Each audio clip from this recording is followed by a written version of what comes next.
Aloha, I'm Kamaile from the Office of Hawaiian Affairs, here to explain to you a little bit about our legislative process and how bills become law in Hawaii. The legislative session is the time during which almost all the policy that governs our islands is developed and debated. It starts on the third Wednesday of January and usually runs until about the first week of May, although the legislative process continues for a little while after. There are two main kinds of measures that are introduced into the legislature: bills and resolutions. Bills, once passed, will become law and they will be binding upon actions within the state. Resolutions express the position of the legislature on a certain issue or topic, but do not have the force or effect of law. Many resolutions make requests of other agencies or urge action. And although these measures are not binding and they do not have the same deadlines as bills, they do go through essentially the same legislative process.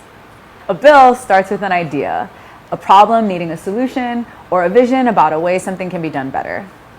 They can be drafted by individuals, organizations, agencies, or legislators, but all bills must be introduced into the legislature by a legislator. Before we look at the process, there are a few key concepts that it's helpful to understand. Each bill must go through 3 readings on the floor of each chamber and must be passed on to the next step by a majority vote of the members in each chamber. The leadership will refer each bill to subject matter committees based on that bill's issue and potential impact.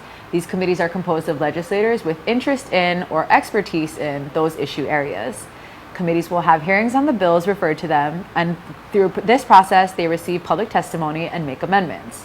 Bills must be passed by each committee they are referred to by set deadlines, or they cannot continue in the process and will die. When looking at the legislative calendar, there are 2 major deadlines that it's really important to understand: the lateral deadline and the decking deadline.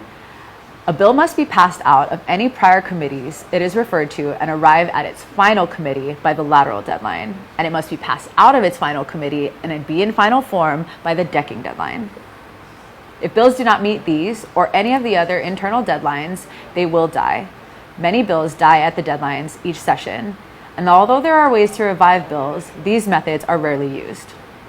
At the start of the session, bills are introduced into each chamber, given a bill number, and have their first reading on the floor. Leadership refers each bill to committees. The bills will go through committee hearings, have public testimony, and be amended, and have new drafts, which must be passed by a majority vote of the committee members. At various points between and after committee hearings, bills will make their way back to the floor for their second and third readings. Again, they must receive votes by a majority of the chamber to pass these steps. At the end of this process, those bills that have made it through will cross over to the other chamber, where they will go through the same process again. At the end of the process in the opposite chamber, the originating chamber will have an opportunity to review the changes made by the non-originating chamber. For example, bills that originated in the House and were amended by the Senate will be returned to the House for review, and vice versa. Usually, there will be differences in the drafts of the same bill that passed on each side. In this example, if the House agrees to the Senate's changes to the bill, they can approve of the changes by holding a final reading and voting to approve the last Senate draft.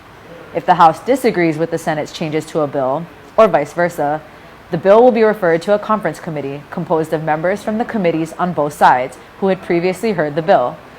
The conference committee is responsible for negotiating the specifics and hammering out the final language. If they can agree on a final conference draft, it will be returned to both chambers for a vote and a final reading.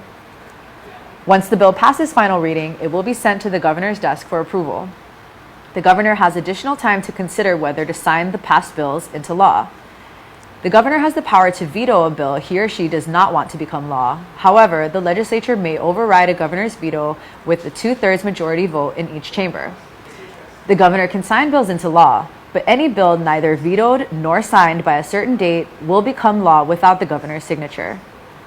And that's how a bill becomes law in Hawaii. If you want more information about the legislative process, the public access room at the Capitol is always available to answer your questions. We hope that this information will empower you to participate in the legislative process. I mana ka leo, so your voice will be heard.